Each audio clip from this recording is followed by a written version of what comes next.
Good afternoon, good evening, good morning to you, wherever you're tuning in from and whenever it is. Thank you so much for joining us today. We are continuing our SEL series. Ricardo, if we can show them what we're covering today, that would be amazing. I was just going to say that I missed you. I haven't seen you in 2 or 3 weeks, so I'm I glad to know. see you. I think that's the longest we've gone without seeing each other for right? Since the pandemic. Right. And we miss all of you too. It's been strange because we've been doing this every single week for how long? it felt really strange to not But do we're this. back. But we're back. So again, so we're back to our social emotional learning. We are in session 5 today. Can you believe it? Session 5. And we are going to be covering optimistic closures. And if you're not sure what that is, we're going to go over that very soon. But first of all, my name is Teresa Castro. And I am Ricardo Recinos. And we are both technology TOSAs from Hacienda La Puente Unified School District. So we always, every time we do one of our sessions, we want to go over what it actually is. So SEL is a process for helping children and adults develop the fundamental skills for life effectiveness.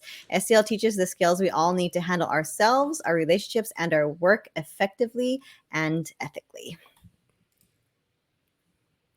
And our objective today is to discover ways social emotional learning can help students of all ages, which includes us, to better comprehend their emotions, to feel emotions fully, and demonstrate empathy for others. I'm pointing at him too. So our purpose today is to provide a better understanding of SEL learning and the role of optimistic closures. So we're going to share a lot of ideas with you that we found, and we're also going to add, of course, our specialty, the technology you can use to actually do these optimistic closures too. So just get ready for that, okay? And our non-purpose, as always, we don't expect you to throw out anything that you've been doing. And please do not feel limited to what is being shared today because there's so much awesomeness out there. So please do not feel limited to what we are sharing. Oh, okay. So before we go on, we shouldn't even talk about what are optimistic closures. Just from the word, Ricardo, what do you think it is? If you were just to see that, I used to kind of equate optimistic closures with exit tickets, but I think it's more than that. I think let's look at the definition before actually I give you what I think. That's not fair. Okay, then I'll tell you. So one of the biggest goals that I had in my class, it was creating a culture based on trust. And I think I always say that. And I think when I say trust is that we can attach personal meaning and relevance to what we learn, and that we feel safe in a place that we can actually contribute, collaborate, and also give our opinions. So at the end, I want my students to not only be able to trust each other and to feel in a safe place to share what they learn, but also to be able to relate what they're learning to their personal lives. That is a really good answer. I don't think we even need to read this one anymore. But let's read it anyways. Okay, but before we read it, when I see the word optimistic closure, I didn't think that at first. I was thinking, well, why don't they just call it exit tickets? Why don't they just call it that? I thought it really, like it says right here, an optimistic closure is not necessarily a cheery ending. That's what I thought it was. I was like, why would you want to cheery I did too. every single time? Who's going to want to do that? But it explains here, but rather highlights an individual and shared understanding of the importance of the work and can provide a sense of accomplishment and support forward thinking. So it sounds like it's just a cheery ending, but that is not all it is. It's really so much more. So we really are excited to go over And this. as I was reading about it, and actually there's a word for it. It's called recency effect. That's what psychologists call it. And basically what it means is a last impression as you leave the classroom, right? You leave with this last impression. Yeah, it's kind of cool. Mm-hmm. I love it. Okay, so, I know this is a lot of words. Don't get overwhelmed. Okay, so here's examples of optimistic closure prompts. Just prompts that you could use, whatever tools you're using, you could ask them, what did you learn? What is something you'll do as a result of this meeting or this class? What are you curious about? I'm not going to read through all of these, but what did you enjoy? Who was someone who was helpful to you today? How are you feeling about the material we covered today? That's a big one, right? And we'll come back to these resources later. And, I'll go back to the whole idea of trust, right? And how our students have to feel trust to be able to answer some of these questions, right? Because they're very personal, right? And they go with the SEL idea. And there was a study that was done in Chicago that talked about how this creating these trusting relationships just changes your whole classroom climate. So I think it's such a great tool. So let's kind of give an example. As you were saying, we're going to look at the last question over here. How are you feeling about the material we covered today? And a way that I would do this using technology for our teachers that love to embed technology is that I will actually use something that we've shared with you guys before. Microsoft Teams. All of our teachers at our district have the ability to use Microsoft Teams. And in there, they have a great tool that is called Microsoft Reflect. And if you remember, we introduced you to our amazing friends, what are they called, Teresa? The feelings monsters. The feelings monsters, right? So when we did our episode on check-ins, we talked about, how are you feeling today and so on, right? But if you notice, inside of our feeling monsters, you also have other prompts when it comes to learning, okay? So we do have that question that we saw a second ago. How are you feeling about the material we covered today? So I'm going to click on that one and notice that I can leave it on for 8 hours, 5 minutes, 2 hours, completely up to me, to the teacher. I'm gonna leave it for 5 minutes. And then I'm gonna ask the kids to actually select one of our feelings monsters to tell me.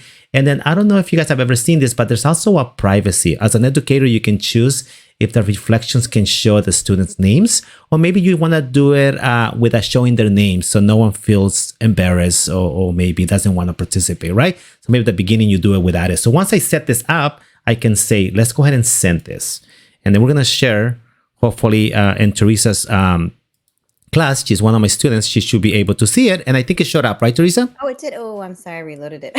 Yeah, it did show up. All right, here we go. So he only gave me 5 minutes, which makes me feel pressured, but that's okay. How are you feeling about the material we covered today? So then I could just simply select here.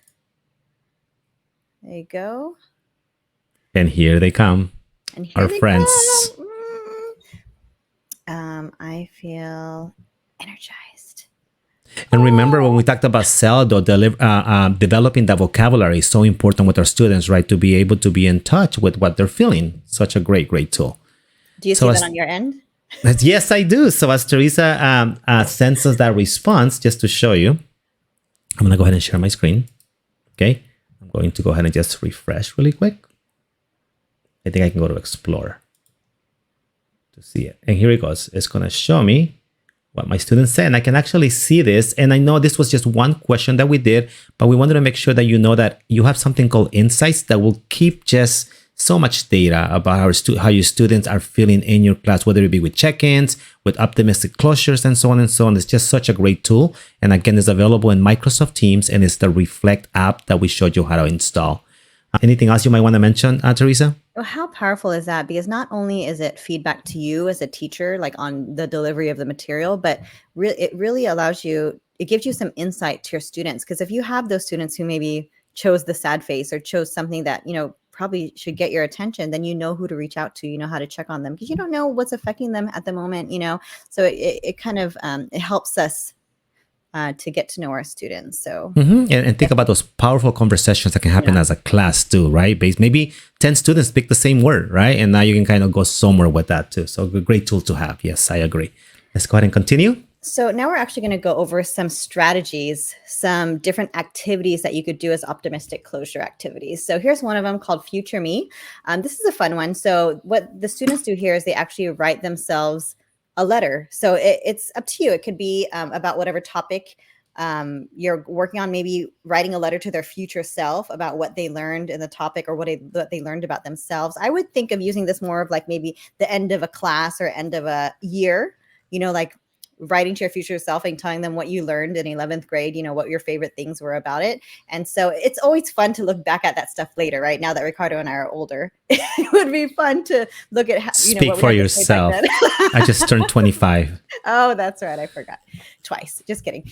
So this future me, so that's what the activity is called. But to take it a step further, there's something called futureme.org. You could do this on anything, right? You could do this on Word or you could do it on Google. But let me see. Ricardo, if you can share my screen really quick. Sure.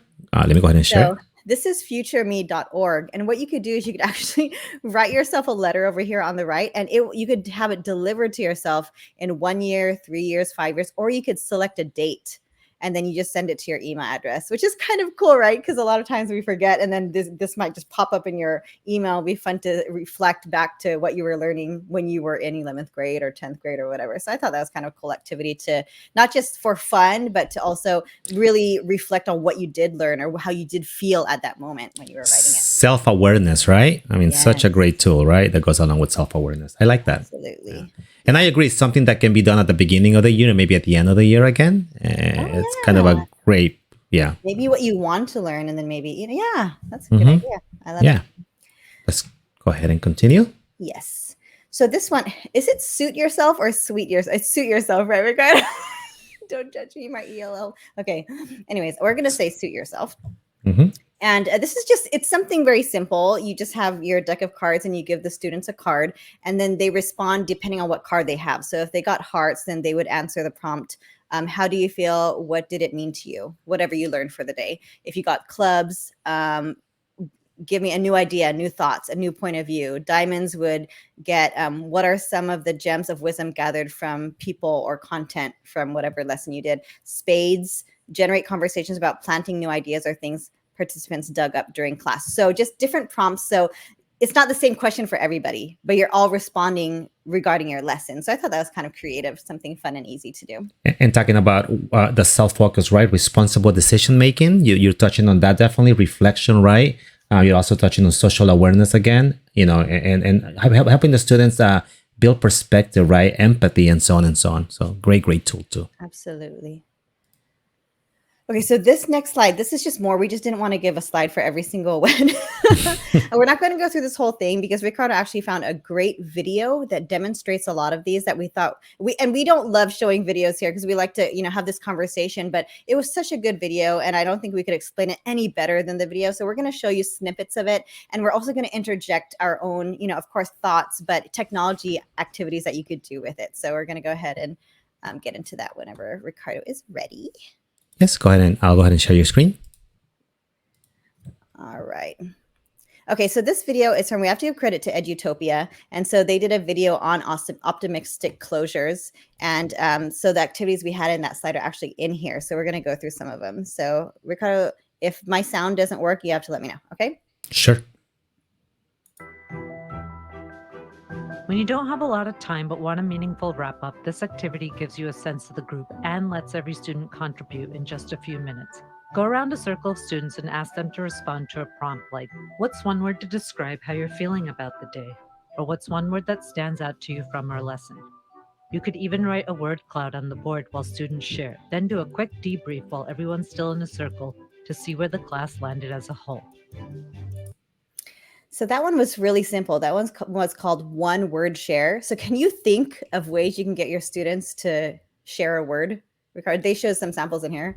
So as I was thinking about it, I thought about a couple of ways of doing it. One was through Microsoft Forms, and we'll show you just because I love word clouds and you know that. And the other one is one of my favorites that I've been using, and you're not going to believe this. I've been using it for almost 20 years. People always... You're only 25. How did that happen?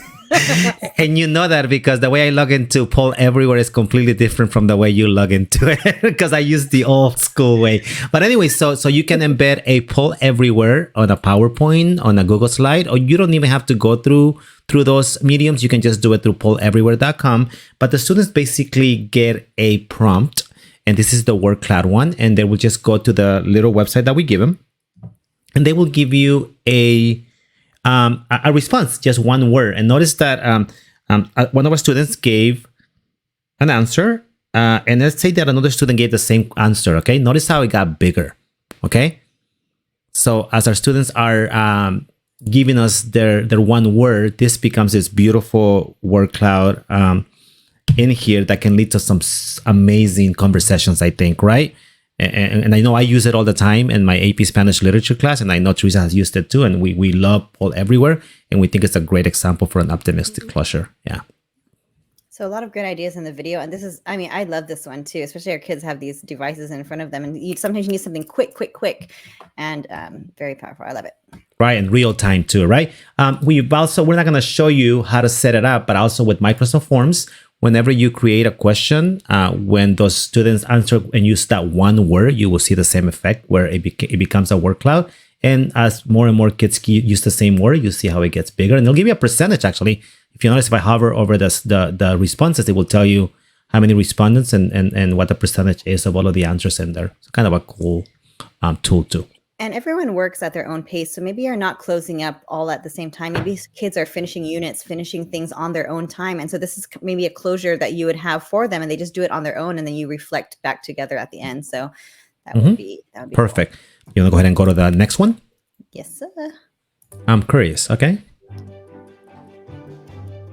Closing the day with a simple question like, what are you still curious about, can help you quickly get a handle on whether students are getting the material you're teaching. This also gives students an opportunity to reflect on their learning. You can have them jot down their answer on a piece of paper and then share with their classmates in small groups.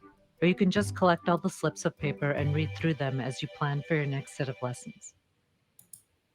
So what a great way to do it using, like you said, no, a piece of paper, right? As you know, technology is my thing. So I was thinking about, how do I use that one? How would I do that one? How would I do the I'm curious? And I thought Flipgrid would be a great way to do it.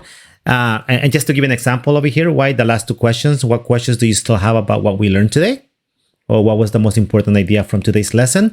But the idea that the students are going to use their voice, right? They're going to actually tell you in their own words. You get to see them, and you get to, not only do they get to actually video themselves, but also they get to use all these amazing tools inside of Flipgrid, which makes them be more engaged. But just so powerful that you can watch it as a teacher, but so can you allow the classmates to watch it too, and to maybe respond if you wanted to, or even give likes and so on and so, or any type of response like that. So I think it's a great way of doing it through Flipgrid. Yeah, and that's amazing, because you're taking your learning and you're going even deeper with your learning, because often students don't take time to think of, well, what am I still curious about after this lesson? They just take it, they learn everything they need to learn, they take whatever test, essay, whatever they need to do, and they don't really think past it. But you have to really know the material in order to have questions, right? And what are your wonderings about it? So that's just a whole other level of thinking. Going back to that personal meaning, right? And relevance, right? It's personal to them. Yeah.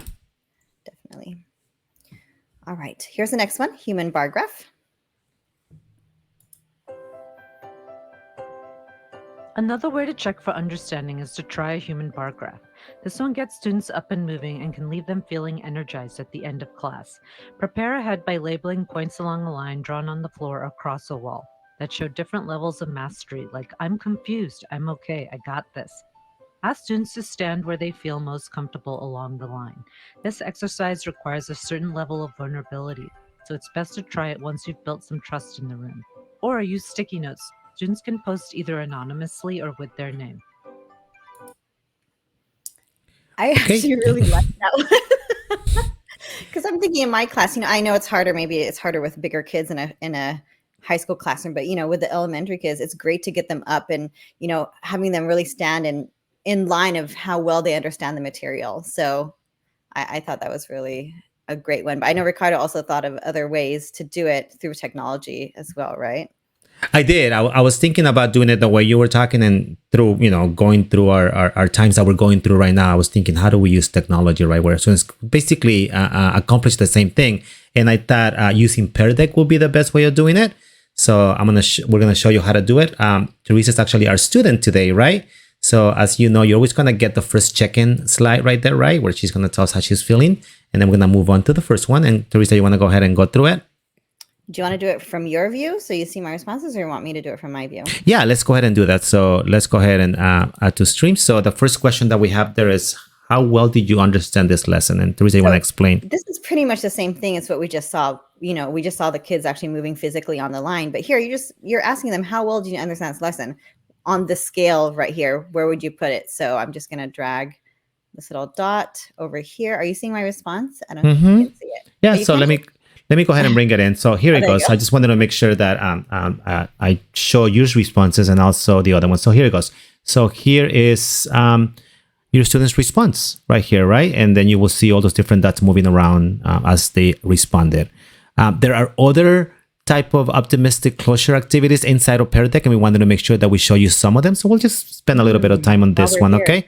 While we're here. So the next one that we're going to do is... it's a question. I'll show you Teresa's screen so you can see what she's seeing right now. So what did you like? Maybe I liked the group work. What you didn't like? Maybe the drawing. Only because people might make fun of me. Just kidding. I would never I happen. would never do that to you. What was easy? Oh, that's hard. Anyways, I think they understand, Ricardo. You don't have to. What was easy? That is hard. Okay, perfect. and obviously, as the teacher, you will be able to see those students. I mean, those students' responses in real time again. So great tool to have. Let's go ahead and go to the next one. And you might be familiar with this one. Let me go ahead and share Teresa's screen so you can see. How are you feeling? Maybe you just want to check on how they're feeling at the end of a lesson or how they're feeling before they leave you for the day. So, I'm going to choose this one. Oops. Oh, very interesting. It just lets me choose. Maybe I'm going to draw. Maybe I do that. I thought you were not drawing today, but here it goes. Okay, here it goes. So Teresa selected this particular one using a square. Got it. Let's go ahead and go to the... Wow, okay. Let's go ahead and go to the next one.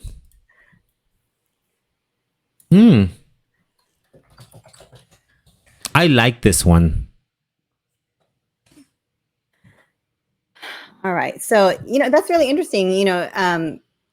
Sometimes teachers will say, so what did you learn today? And you're like, oh, I don't know. But just framing it in this way, like, okay, explain to your friend who wasn't here, explain to them what they missed today. What did they learn today? It kind of, it helps them to think of it another way. So I like it too. And then let's go ahead and show the responses. This is what it will look like from the teacher's point of view. Great. And again, that I'm not sure if you are aware, but Pear Deck also allows you now to have the classmates kind of come and start an answer or actually give a comment and so on and so on if you wanted to have it set up that way too. Kind of a new thing. Okay. Next one. Is there one more? I don't have to actually do them. We can just go through them. Yeah, go ahead. So connect to your own life. What's something interesting you learned today? And can you relate this to something in your own life? Wow. Right. Or you're not going to make me do it, right? Last impression. No, I love that one though. Okay. That's kind of a nice one. We'll move on. There's one more. In 1 minute, write the most important thing from today's lesson. So not really the most important in general, maybe the most important to you, right? Because every student might have a different answer. And that would be really fascinating to see those answers come through and start a conversation on that. So I would love that. Yeah. So with that was a great way of accomplishing the human graph bar, the first one that we did. Mm-hmm. For sure. All right. Are we ready to continue? Okay. Two more, everybody. Two more. Hang in there with us. So appreciation, apology, aha. Here we go. To help build classroom community and culture on a daily basis, try this activity. Students identify either an appreciation they have for someone, an apology, or an aha light bulb moment from the day. With the whole class standing in a circle, kick things off by modeling with your own answer. Then ask students to volunteer to share their apology, appreciation, or aha with the group. That was pretty self-explanatory, Ricardo. What other way can they do it? I was thinking about this one, and we actually use a similar version of this all the time with Padlet. And we just had to modify a little bit, but this is the way it will look. And I think it would be better if we show your screen, right, for this. So as our students, they will come in here and they have the appreciation, the apology, and the aha moment in here, right? So they will come in here and Teresa will show you from the student's point of view how they will do it.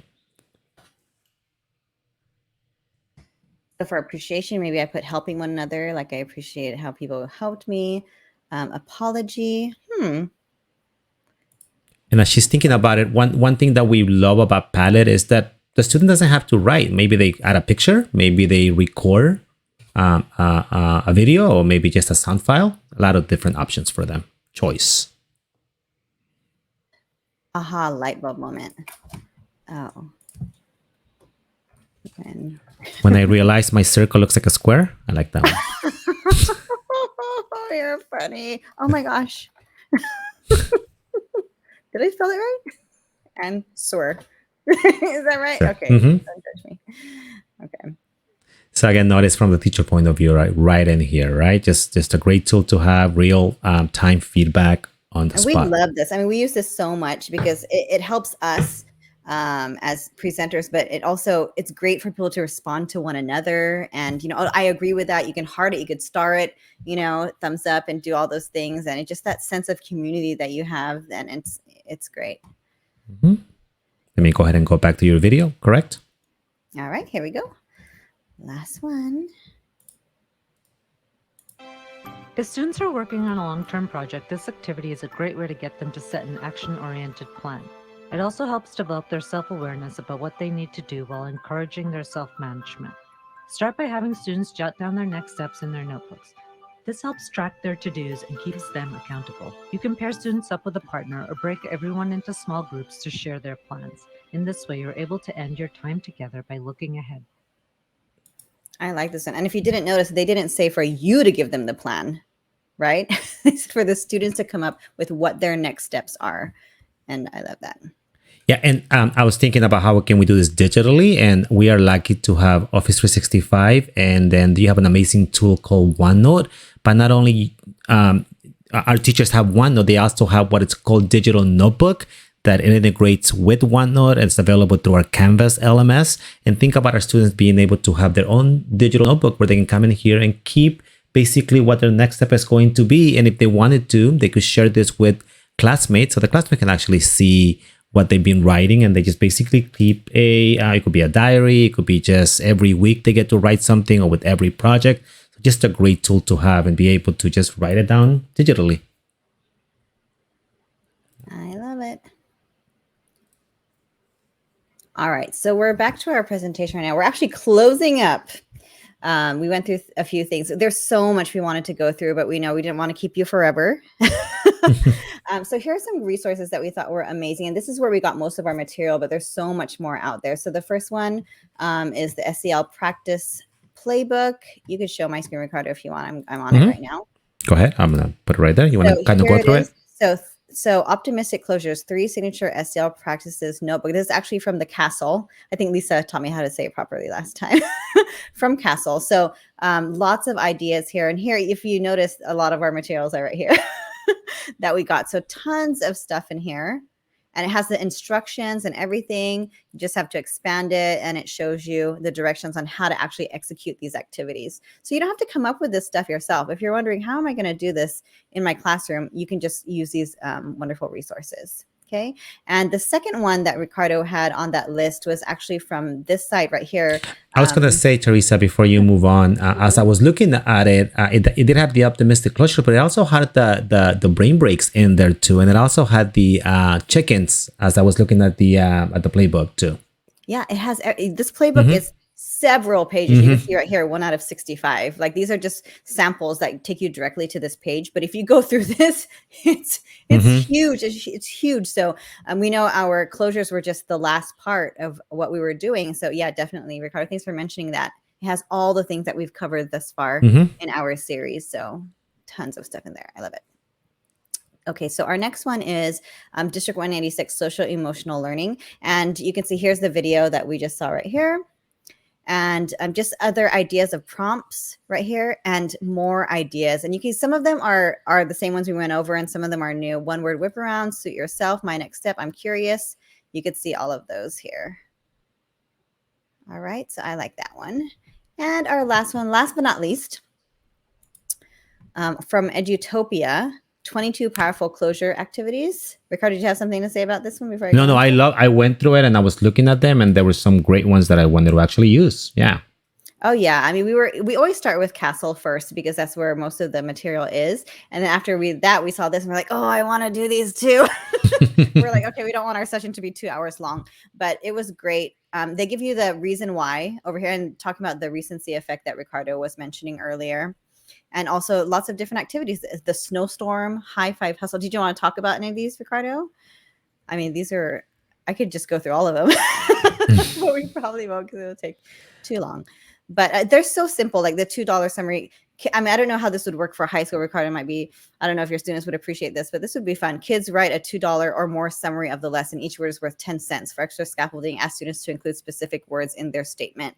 $2 summary. So that's a fun one. The gallery walk, we're familiar with that. I like the DJ summary, number 6. I thought that was cool. Learners write what they learned in the form of a favorite song. Offer extra praise if they sing.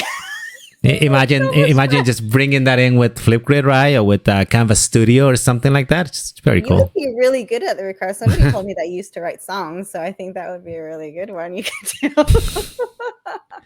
What was the next one you were talking about? Low stakes quiz. That would be a good one. You check for understanding, but also, they don't feel the pressure of it, counting towards a grade or anything like that. And again, use what you're comfortable with. I mean, I see Google Forms in there. I see Socrative. I will use Microsoft Forms. So there's so many ways of doing it. Yeah. Yeah, definitely. So there's so many have students dramatize a real life application of a skill. Yeah. Go through Cliff Notes Junior, have kids create a cheat sheet of information that would be useful for a quiz on the day's topic. I mean, as they do that, think of how much deeper they have to think about the topic and how much more they have to know. When you have to teach somebody a skill, you know so much more about it, right? So definitely elevator pitch. You and I have done that at before, I'm sure. There's so many things here. Outdoor activities, tons. So if you can't think of anything, they are all here. So lots of great resources for you to use. I think that was it. Ricardo, was there anything else? No, I think we cover a lot of different options for our teachers, and we gave some example how you can incorporate and embed technology with this. So I think I'm really happy about this session. Yeah, and so we wanted to keep it short and sweet for you. We know you haven't seen us for a while, so we have to kind of ease you back in. But we're super excited for our next sessions because we're going to have some guest speakers coming in that we have been waiting for. So look out for that. So we will see you again next week and the following with some guest speakers. And if you have any ideas, especially on this topic, the optimistic closures, we have seen these out in your classrooms. Please throw them out there. We would love to learn from you. We would love to share ideas across. So please feel free to share. And yeah, we hope to see you again next week. Anything else? Nope. No, Right. I was gonna say, and if you have any suggestions for a topic that you want us to cover, please let us know. We're open to suggestions too. Oh, yeah. Absolutely, because we're about wrapping up our SEL series, so we would love to know what you would like to learn more about. So thank you so much for joining us again. Have a great one, everybody. Bye. Bye-bye.